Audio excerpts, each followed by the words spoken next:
Questions to ask, right? A campaign with the confidence rising. I told WDF don't switch, good times are coming on for deep diving. Fan cams, reactions, watch alongs to the pride of London thriving. The Eagles of South, they flying. Keep your eyes on us, we ain't hiding.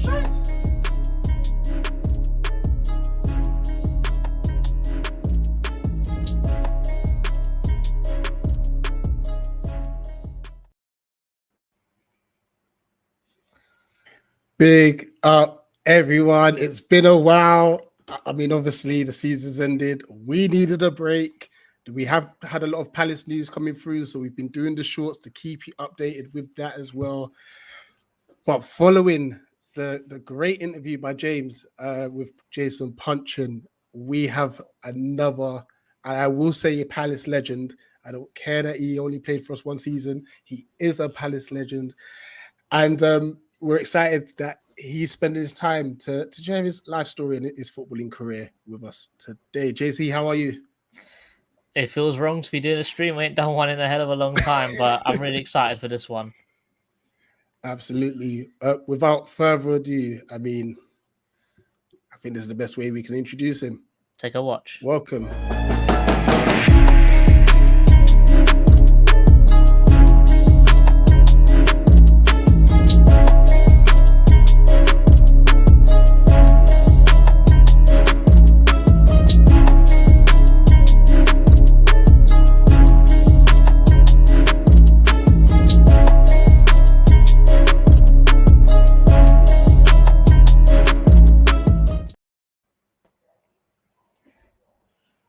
Welcome, Andre. Welcome to the channel. How are you?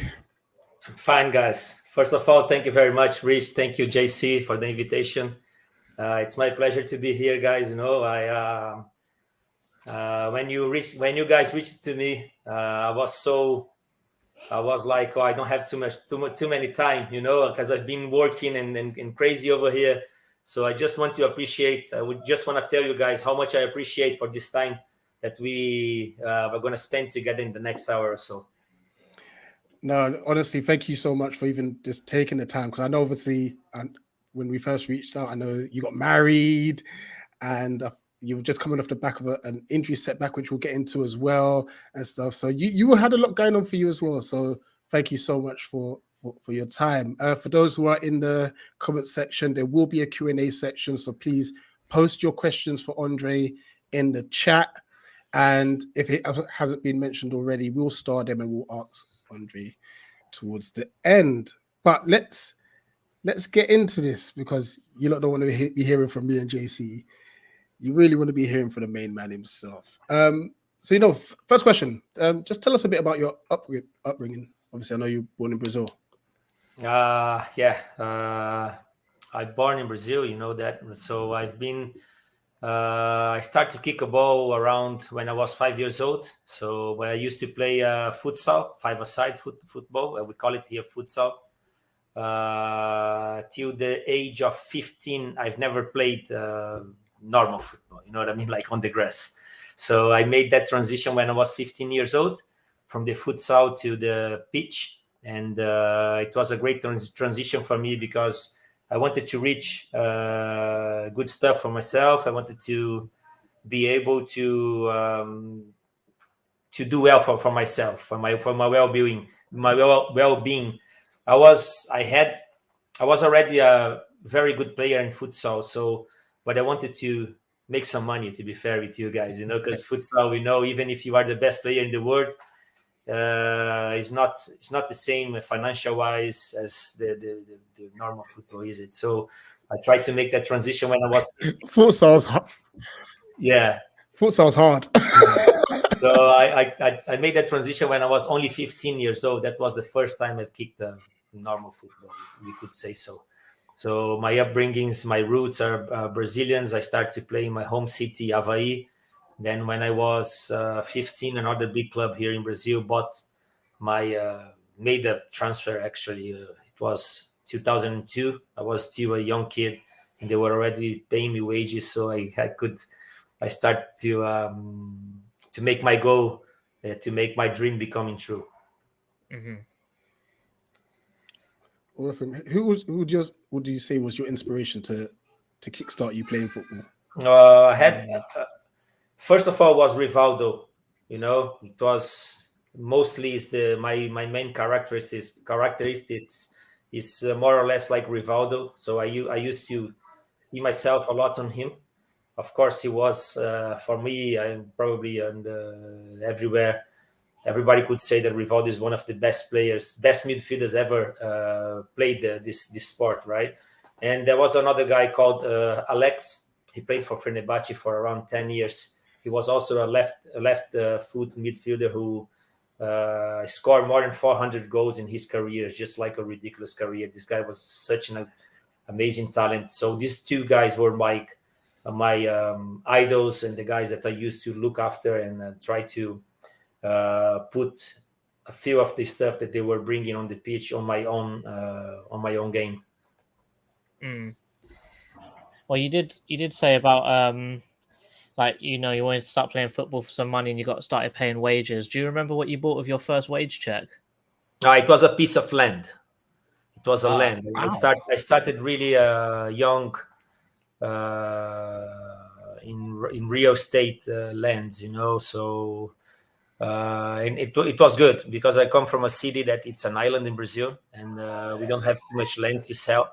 So I was able to start buying real properties when I was still 17, 18 years old. So nowadays I thanks God that my father like always showed that to me that I need to take care of my future. So it was probably like winning the lotto, you know, like buying a piece of land when I was 18 years old and I'm 36, like 18, 20 years later. And then I have like I have these answers and like my future now is more or less settled. Mm-hmm. Yes, it's I was expecting something you bought like a new pair of shoes, but making a smart choice like that as a very young guy, just big credit to your father and your upbringing. But how was your footballing career after you started? Like, how did your professional career go? Like up until you joined Palace. So like I was telling you, I was 15 years old when I made the move to football, right? So I've played 1 year in my hometown club, Avaí. It was the club like I used to go to the stands to cheer. And then when I was 15 to 16 years old, I was sold already to one of the biggest clubs in Brazil, which was already World Club champion, Internacional. They won the final against Barcelona in 2006. So that was the time that I really saw myself as a professional. I started to get wages. I started to get really focused, and football was everything. I go to bed, I wake up, I breathe football, I eat football. You know, when I need to, you know. So football was my whole life. And then when I went to Fluminense in one transaction that Fluminense bought me, but we exchanged for two players and a little bit more of money. And then I went to Fluminense, and in 1 year we won the Brazilian Cup, which brought me to a next stage in my career, which projected me more. People would say like, okay, this guy is a good player. Now he's a good player and a winner, and he's already 19, 20 years old. He has a major trophy in his career. He's a solid player. So that was when like the key switched, and then everything was easier. It wasn't easier after that, but I would say like more clubs start to search for me and like trying to give me a contract and stuff. And then after the Brazilian Cup, I had a few transfers, and then I went to Turkey to play over there. And then I've spent 5 years over there before I reached Palace. One of the clubs, I was a club captain with 21, 22 years old. I was club captain for 2 years in a row. So it's one of the clubs that, like as Palace, I still there is like a soft spot for me in that club, like Kasımpaşa and CrystalPalace, two of the clubs that I've played for, and like I still have like goosebumps when I think about it.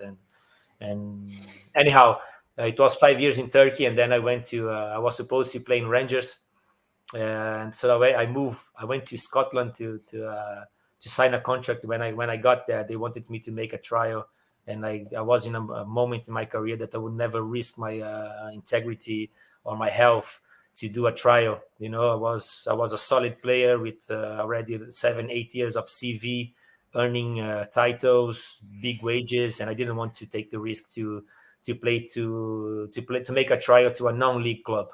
So the deal didn't happen. I was going back to London, and then my agent Michael Di Stefano's phone just rang up, and then it was Dougie Friedman. I think you know this guy, right? Yeah, he's still kicking about at Palace. Yeah, He's still there. He's still there. Yeah, Dougie and Lenny invited me for a week in CrystalPalace. I say, okay, this is interesting. I mean, I don't mean any disrespect to Rangers. I think it's a great club and stuff. But I was like, okay, CrystalPalace, London, you know, Championship. I'm already here. You know, why not? Why not just give this a trial? Let's see how I am in English football, just to put myself in the level. Like, okay, everybody say like English football is the hardest one to play in the game. So let's just give it a try. And like, I was supposed to be there for like 10 days. And then one day after, Lenny and Dougie, they were just there, offering me a contract. And, yeah, now the next chapters, you guys know pretty well what happened later. We did. Before we get into that specific year, how was it moving from Brazil to Europe? Like, what was it like moving culturally? Are there things that were difficult to adapt to? Was you missing home? Like, what was it like for you? Well, Rich, like I told you guys, I always dreamed to become a footballer, right? So I always had like people beside me preparing me for that to happen. So I always knew that I had to leave Brazil one day or another. I always knew that. So I've really much prepared myself for that moment to become real. It's really difficult, man, because you move from a country as Brazil is. You know, it's a very free country, and you know, and then I just moved to Turkey, so it was a big wall of culture happening over there. You know, when I reached Turkey, was so different than Brazil is in Europe, and food. Culture, and you know, it was very difficult, but I've prepared myself for that. You know, I've seen so many players that they reach good clubs and good wages abroad of Brazil, and then they just cannot bear those stuff. I think it's more like psychological than anything else. You know, once you prepare yourself, you have a really strong mindset. You deal with it. You know, at the end of the day, it's your childhood dream. You're getting good wages of it. I mean, sometimes I cannot accept or agree with a player who's saying like, oh, I couldn't deal with food over there. Come on, man. You know, you bring someone from your hometown and you pay for her or him to cook your hometown meal. You know, there is no such things as a cultural barrier for when you have a dream. And when you really set a mindset to reach those goals. You know, for me, it was difficult. Yes, Rich, it was very difficult, but it wasn't something that would take me away of my childhood dream. You know. No, absolutely. The 12-13 season. Now, we previously finished 17th the season before, and such. I'm going to give you the platform. So we're going to give you the platform to just talk about that season, how you felt playing. Obviously, talk about some of the players as well, about that playoff. That playoff. Oh my! So it still gives me goosebumps. But for you, talk us through the season. What are the most pivotal moments in that season, and who did you enjoy playing with at the time? Well, when only a few people still remember that is that when I reached Palace, there was already 4 or 5 games played. and we had zero points in that point. So everybody was desperate, like we're gonna be relegated for League One. And then at the same day, if I'm not mistaken, not the same day, but the same week, we signed Joe, Damien, myself, Blakey. There was like a 5 or 6 players which made a huge difference towards the end of the season. You know, I'm not saying here that it was us who brought us there. Of course not. You know, we had like so many quality players over there that they're still playing CrystalPalace. But the club was lacking group players. When I say group players, I mean guys who will be on the bench still cheering and still wanting the club to do well. I've been so many clubs that the guys who are in the bench are not being not even in the bench. They just want the club to fail. But we were able to build a mindset over there, which was more or less like a family. We had now the 10 years get together, and my wife was like, how long you don't see these guys? I told her like 10 years. She said like, it's not possible. It's like you met like last week. You know, that was how our dressing room was. You know, everybody care about each other. I think that was our main stuff. And the season was very difficult. We had, and then after we signed, we were like 14 games, if I'm not mistaken, straight without losing a game. So we went to bottom to top of the league, and then Dougie left, and then we had these ups and downs, and we had the last run in the last 2 or 3 games that we got the spot in the playoffs again. But once we reached the playoff, Brighton was doing pretty well, and also Leicester and Watford, and we were like the ugly duck. You know, we were the ugly duck of the 4, man, for sure. Everybody was like, if you need to put your money there, like everybody from outside of the club would say like, oh, Palace will never make it, because the other club they were in a really good moment. So, but once we reached the semifinals, man, you know, we just knew that something great was about to happen. We had that feeling that people, the club as well. The club itself is amazing, because I say it's not a club, it's a family. You know, the way you are treated in there when you are a footballer, the way the fans treat you. You know, and then we reach the semifinals, and we go in the first game home, and then we don't have Muzza anymore. I think he got injured in that game, isn't it? And then we were like, oh my God, 0-0 Brighton at home. We just got like 5 or 6 weeks before we got beaten there in Brighton for 3-0. We don't even see the ball running. It was like supposed to be 4, 5, or 6 in that game. And we were like, everybody was just like, oh, Palace is done. And then we go there, and then we play a game. We play a very good game, a solid game. And so to cut you just before, like, obviously we know what went down when you arrived at the Amex Stadium and stuff. But for those who don't know, what was your experience of that, by the way? By the way, I was the first one to see. It was me who opened the door and was like, what the hell is happening over here?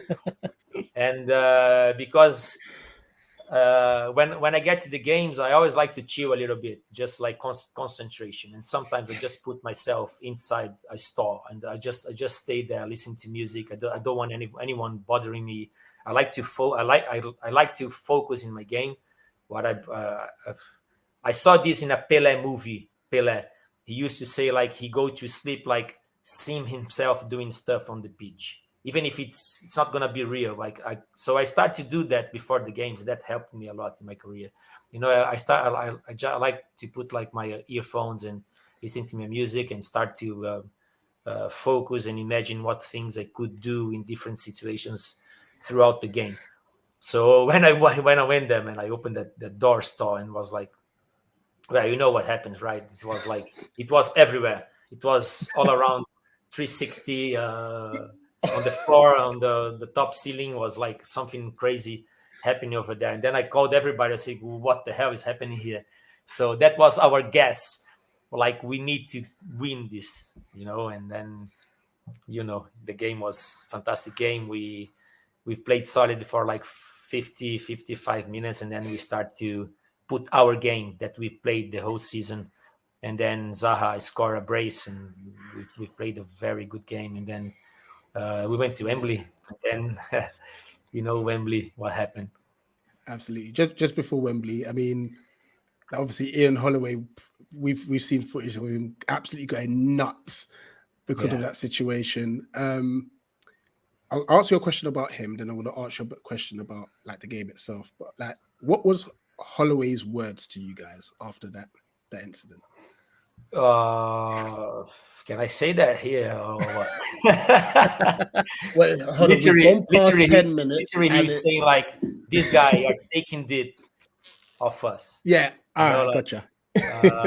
You need. I mean, this is football. I mean, they're trying to show you like you're not welcome here. So let's just show them that we are going to run the show. It's not about what you want. We need to let you want that. As long as we don't let you get what you want, you don't get it. So that was his words. Like, what else you need to see? Just go in the toilet now and see what happens. And then everybody was like, that was our last run for the Wembley final. Yeah. And lastly on the Brighton game, because obviously we were so excited that we got through that. I think, was it Jonathan Parr missed the sitter? And then Speroni there was a crazy save. Crazy save. One of for sure the best save of the season, one of the best saves I've seen playing. For sure. I wouldn't say the one of the best, for probably the best save I've seen playing me on the pitch. I'm not saying like other saves, but me on the pitch, that was the best save I've seen in my whole career. It was unbelievable, and just at the right moment, isn't it? Like, no, 100%. Yeah, what's the best place to the best time to do a save like that? If it's not Wembley, it's not a final, No, that's true. And then you've got obviously the drama from our win against Brighton, which was like a crazy game of football itself. You've got the drama from Leicester Watford with Knockhart missing the penalty and Didi scoring going on the other end, which sets up this final. Now I'm going to be honest with everyone here. So my now wife, she came down to visit my family for the first time that day. I disappeared upstairs. Oh my God, man. She's a keeper. She's still with you. She's a keeper. 100%. Because I've got my mum shouting, "Richard, where are you?" I said, I'm coming. I'm doing my phone. But go on, talk us through that amazing day at Wembley. Oh man, that was a memorable day. I still get goosebumps when I think about it. I still get like when I think about it, I still have that silly smile in my face when I tell people about. It's one of those moments that we'll never erase from our memories. Even if I remember everything. It's like since the bus and going to Wembley and reaching the stadium, the fans, stands, moments of the game, and we had great chances with Albi, with Wilbraham, and we missed a few chances. They had few chances, and Julian Speroni had like amazing saves.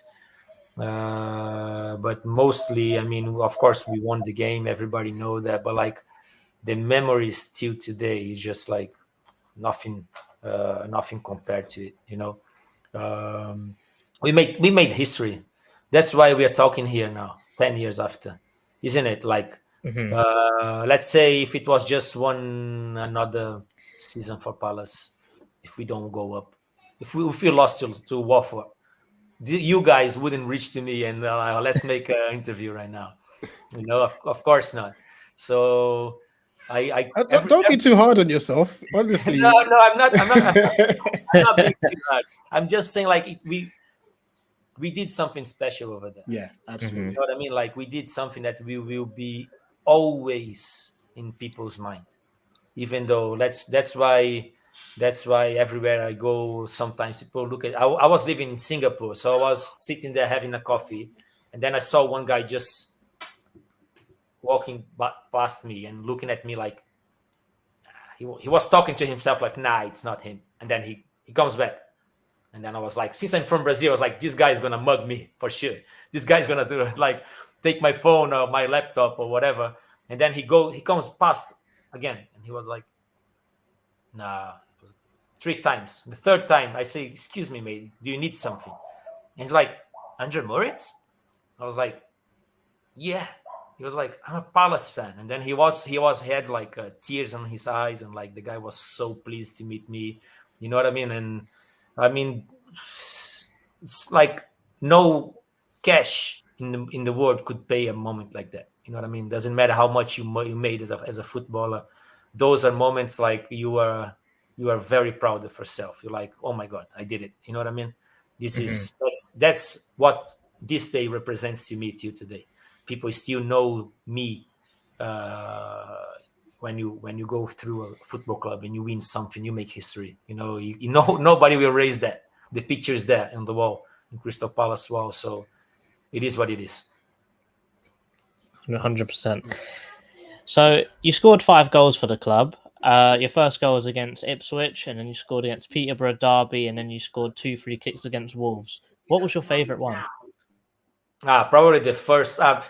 The first goal was a special one against Ipswich, because I was doing like very good games. You know, I was playing very good games, but my goal wasn't happening.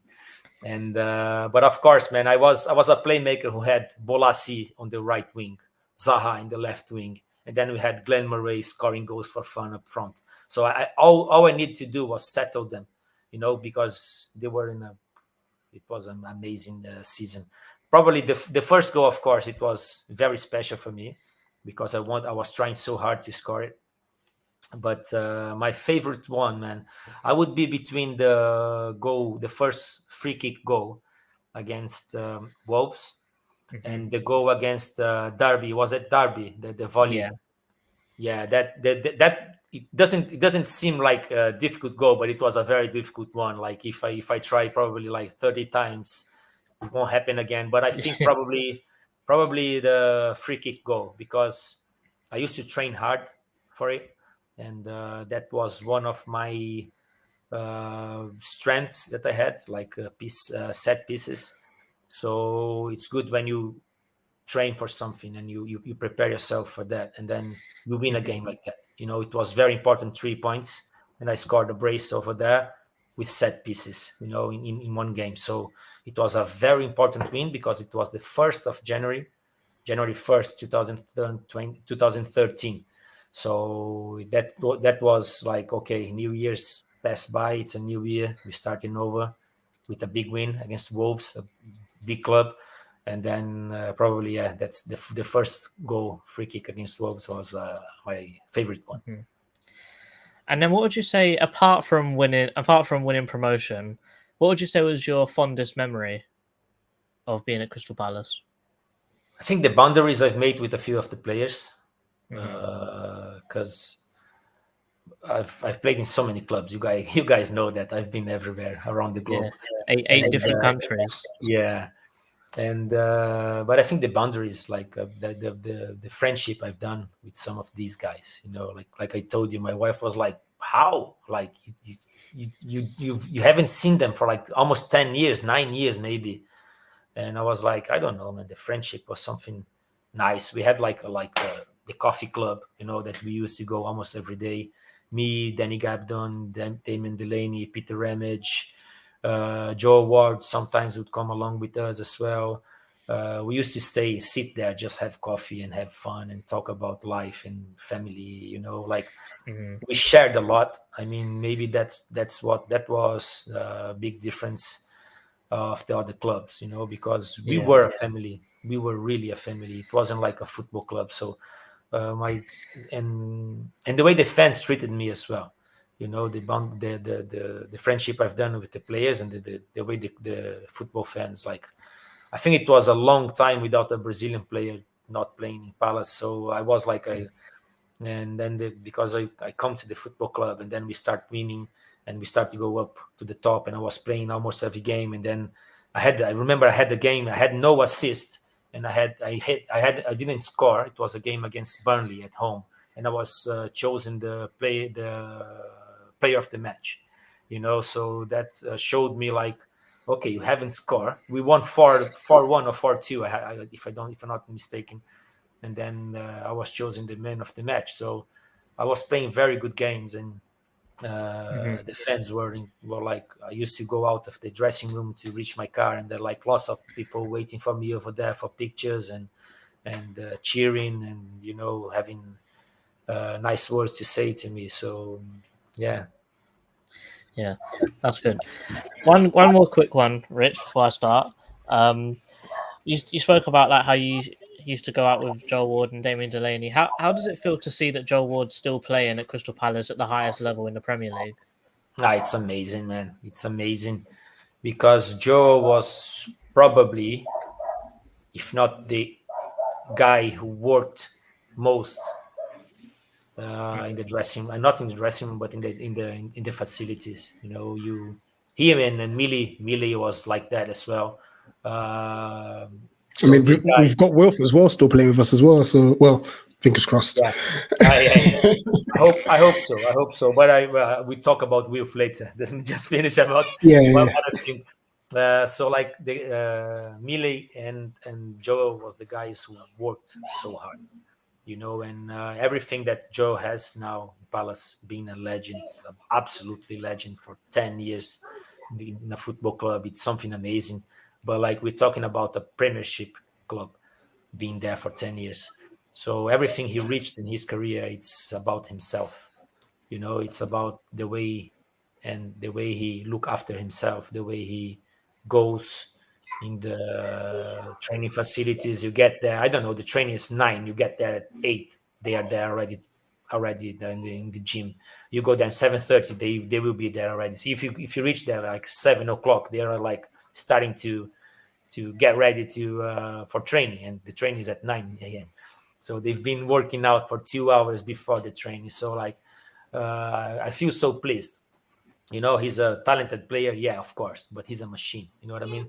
Prepared his son for that. So everything he's getting is because of his own will, because he wanted that so bad, and he worked hard. So I hugged him every time I saw him in Singapore, and I saw him again now in the get together, and I told him, man, I'm so proud of you. You know what I mean? Like, it's not easy. It's not easy. You know, we're talking 10 years in a football club, man. Sometimes you cannot stay 10 years in the same house. You know what I mean? You have to move with your family somewhere else, because you get bored. You get bored, isn't it?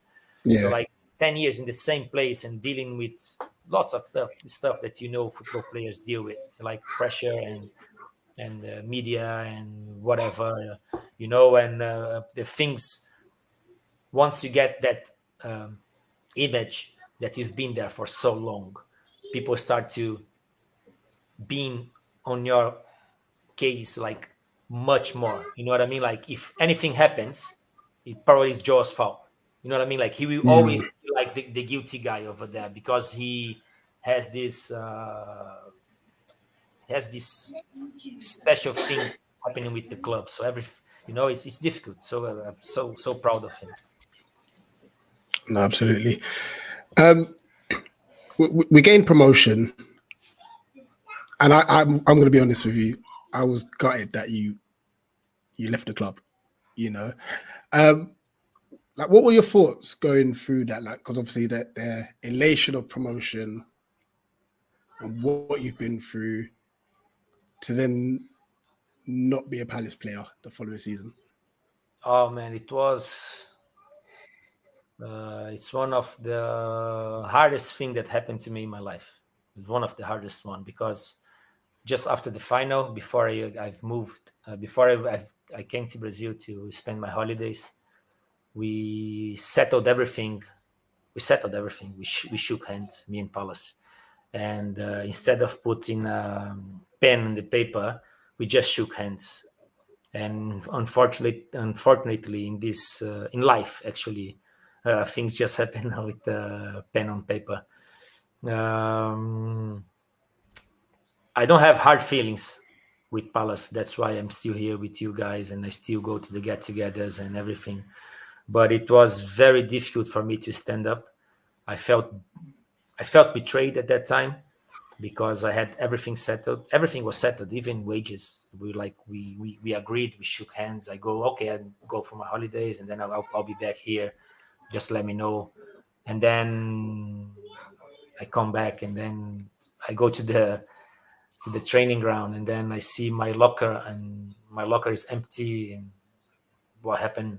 Then, Ian Holloway wants to talk with you, and then I go to his office, and he tells me, I don't know how to tell you this, and I had a dream that you were not happy here in CrystalPalace, and I'm like, what?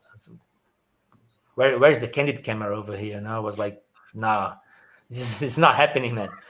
And then that was like 2 days before preseason in Portugal.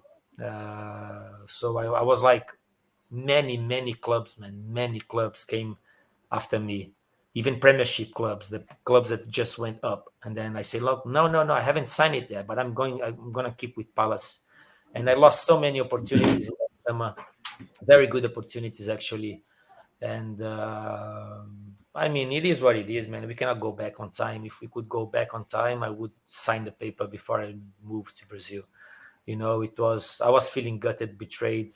It was very difficult for me. Psychologically, it was one of the hardest moments in my career, in my life, actually. It was really difficult to put myself up again. But I did it. You know what I mean? Like I don't take any hard feelings from the club. I don't think I don't have any things still in my mind, man. What it is happened, and then I moved to Bolton. I was happy there, and then I made a really, really good career for myself. So it's okay. It happens. It happened, and then I moved on. Yeah. Just watching you score screamers at Bolton I was just like, this is annoying. But as you said, it is what it is. And you did make a great career to the point where then you moved to Singapore and stuff. So what was life in Singapore like for you? Oh, man, actually, I moved to Singapore because of my wife.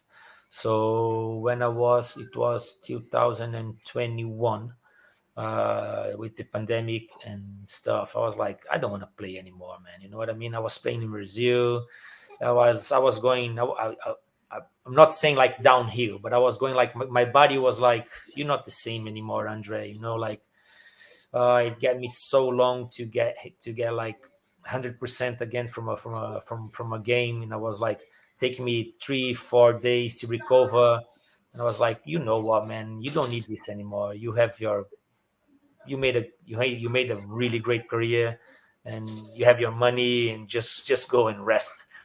So anyway, I was given a time of football. I didn't want to play anymore, and then I met my wife, and then we got married. And then when we meet each other and we start a relationship, she told me like, I want to go abroad to make my MBA, to make a master's.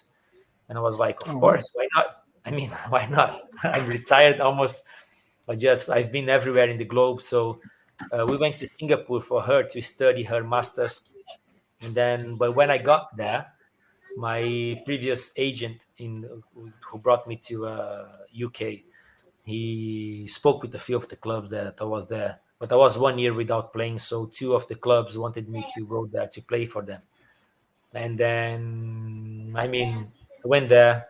They wanted to see me training one day. I went there, just showed them that I was still fit, that I wasn't playing football for 1 year. It wasn't because of I was injury or whatever. It was just a personal choice. But it was nice. It was a very good moment of my life, because my wife always knew that I was a football player, but she was never into football. So she didn't know anything about football. So just for her and my She has a daughter, so like just for them to be there, like living with me 24 hours a day, living how to be a footballer and what comes along with it. It was just a nice experience to show them how difficult it is. People think it's easy, but it's not. You know, you need to give yourself, you need to sacrifice lots of stuff, lots of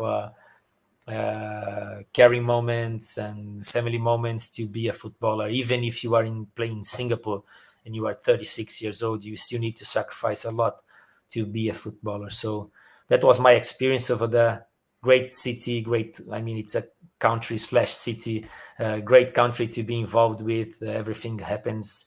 I made so many good connections outside of football, in football as well. So it was a great moment for me and my family.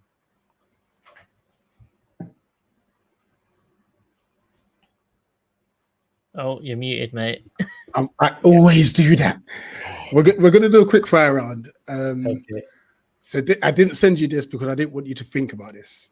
Okay. But try and answer these as quickly as possible. You ready? Okay. Yeah. Zaha or Balassi? Zaha. Best dressed? Sorry? Best dressed player in the 2020. Damien. Delaney. Worst dressed? Oh.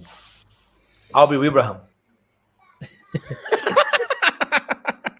He's gonna kill me. He's a big fella, you know. I'm big as well, but he's huge, man. Fastest player in the team? Bolassi. Best music taste?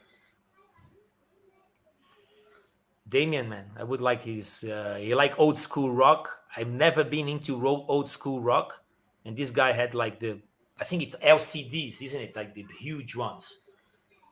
He used to put like that to play in his house and chill out, and we had some wine, and it was very nice. Yeah, he has a very good taste of music. Worst music? Oh, sometimes Wilf would come with some rap stuff over there, man. I mean, yeah, you know, as a Brazilian guy, like not having like English as your main tongue, you know, like, and then I tried to. It was too fast for me. I was like, Wilf, what's happening there, man? Please, so I can try to understand here, man. Best player at Palace? Best player.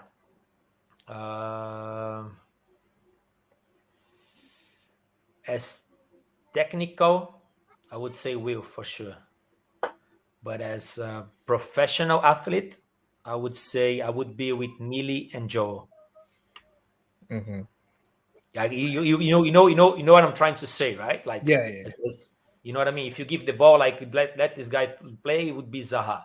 But like, who would you prefer in your team as a like a lead, professional guy, like professional? Yeah. I would be with Millie and Joe. Mm-hmm. Cool. Best player you've ever played with? Marcelo.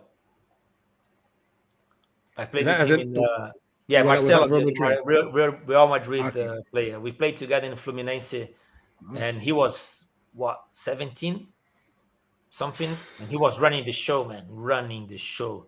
Like as a left back, we used to you do whatever you want, mate. Just you know what I mean. Like if you want to go to the right wing, you just go. It's okay. He was like, and that was the team that I told you about that we won the Brazilian Cup. So we had our left defensive line was Marcelo and Thiago Silva, mate. It was just like that's why we won the cup. Yeah. Imagine those fellas like really hungry and like really young and like you know it was amazing. But probably like the guy that I played with that I always say like this guy was amazing in trainings and matches and mindset was Marcelo for sure. Last one, and I hope I pronounce these correct. Bolacha or biscoito? Bolacha or biscoito? For me, it's bolacha because I come from south of Brazil, so we call it bolacha. But when you go like São Paulo and Rio de Janeiro to the north, they will say biscoito. So it's for me it's bolacha, but probably like 100 million wouldn't agree with me. They would say biscoito. One of our fellow hosts has a partner from Brazil, and he goes to Brazil often, so he specifically asked that question. Yeah, We'll he get him said, to watch this back. Who? That's Sorry. it. So one of our co-hosts, Okay. he has a partner from Brazil. Okay. So what So was the result? I actually haven't got it from him. We'll surprise him. We'll show him this later. Yeah, because I tell you, like it depends where you come from, man. Yeah. Brazil is so huge. Brazil is almost the same territory as Europe.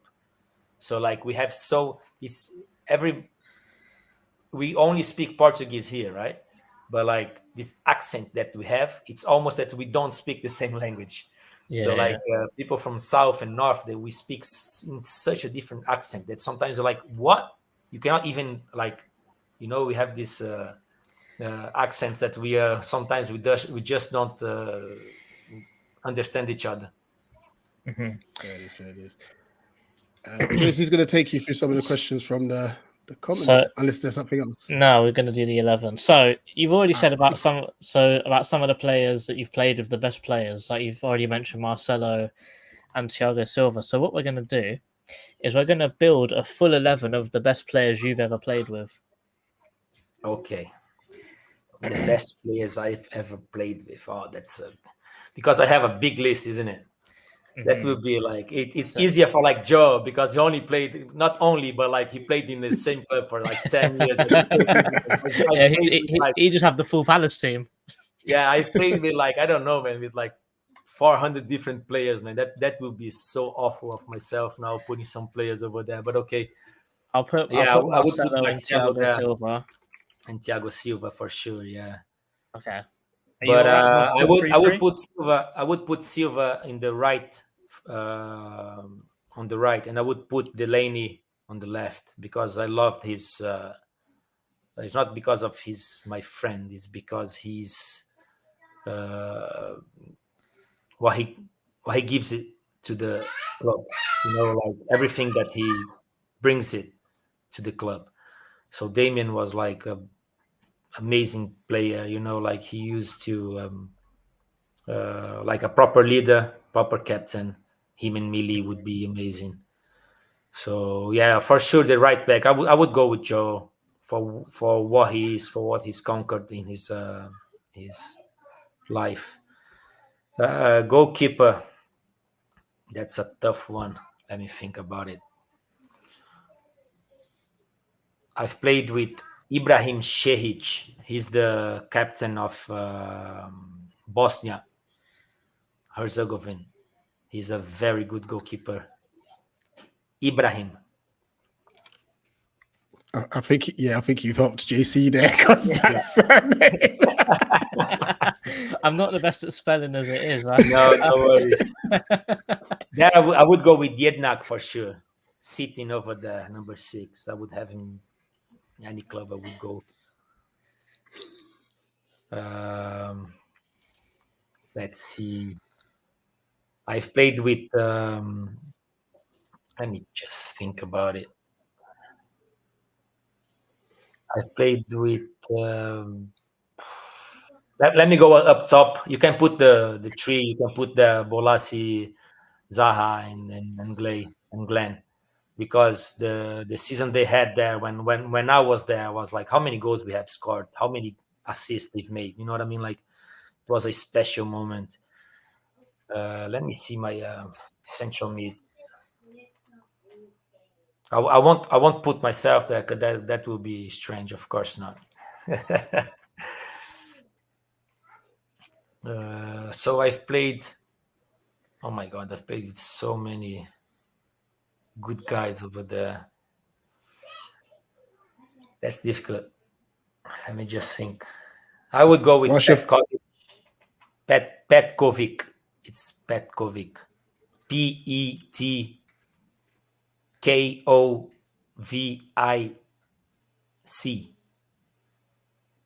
Thank you very much. And then last one.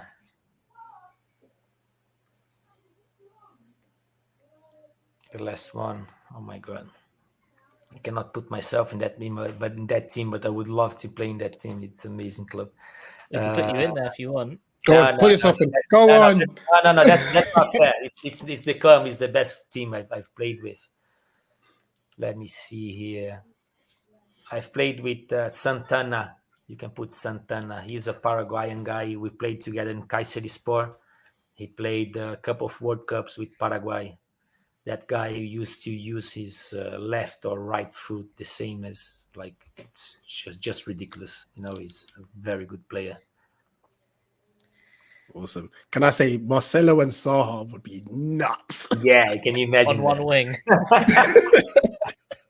Can you imagine that? Like Marcelo and Zaha in the same wing. Oh my God.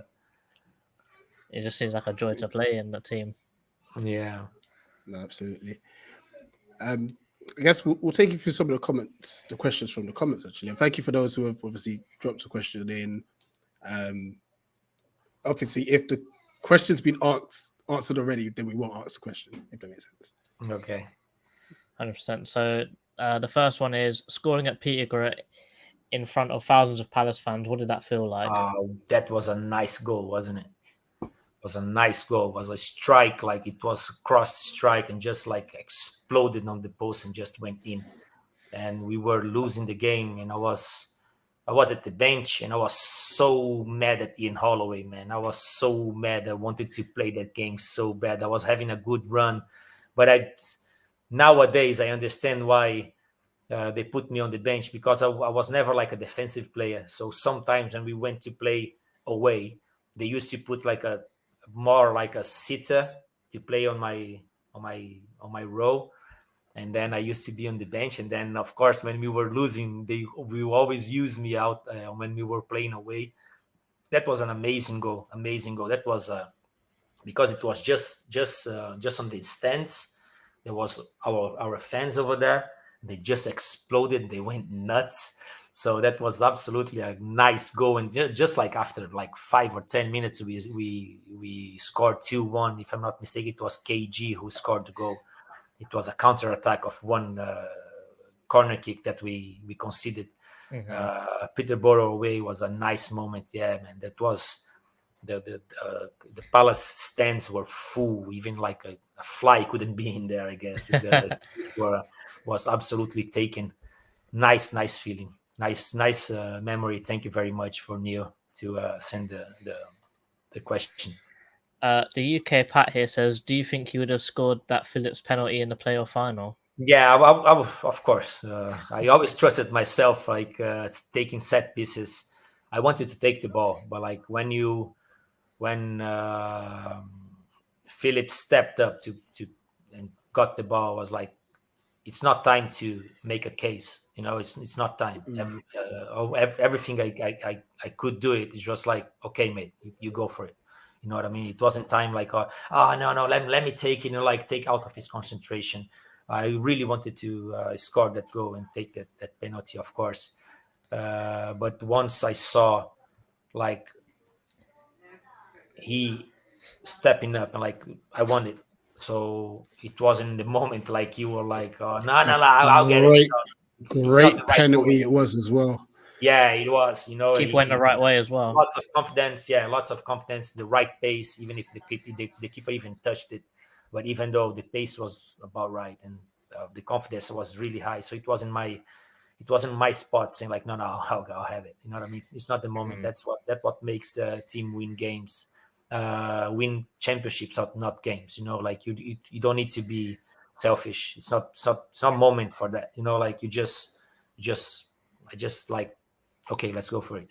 Just gave him confidence much more to score.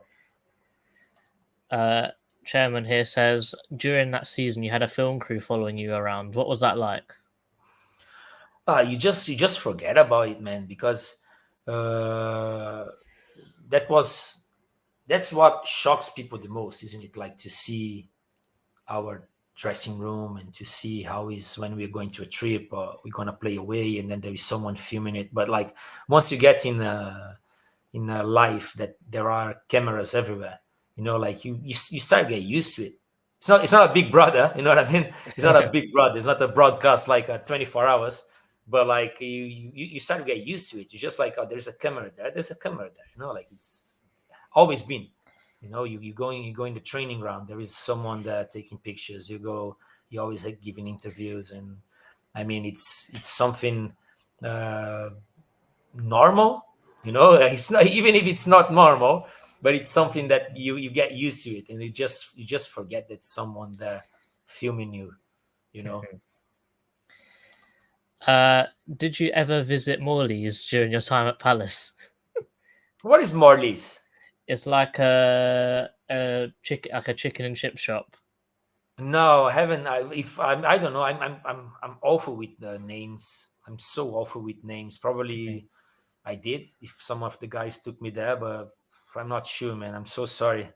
What about the jerk place next to the petrol station?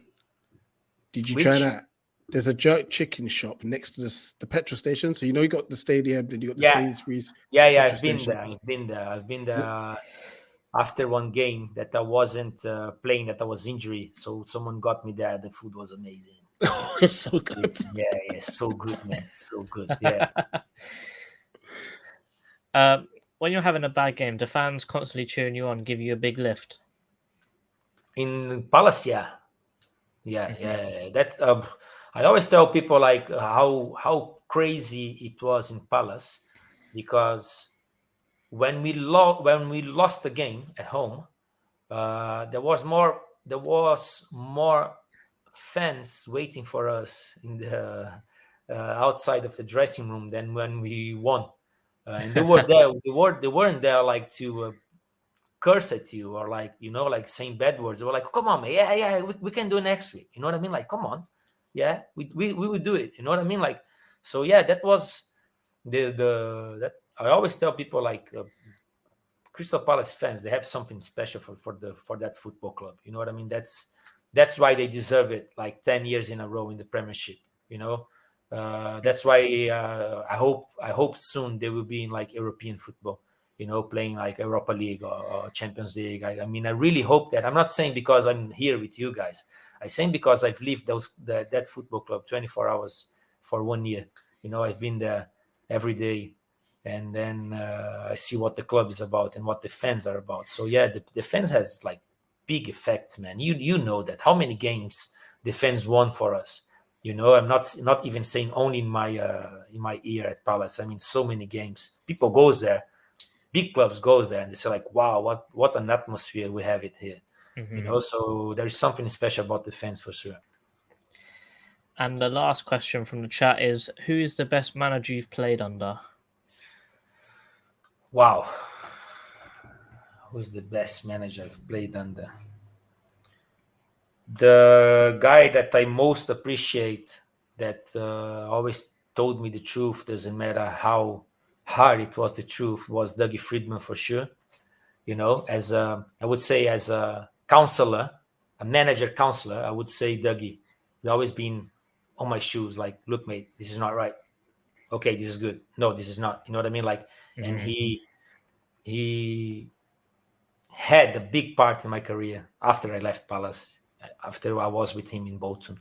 So, but like I'm not saying he's a bad coach, don't get me wrong. You know, he's a very, very, very good coach, but he found himself as a manager managing the club. I told him that. I told him one day, like, look, mate, I mean, no disrespect, but you would be better managing a club than managing the players, you know, trying to get players to come in. But like, but my best coach, I had this guy, Renato Gaúcho.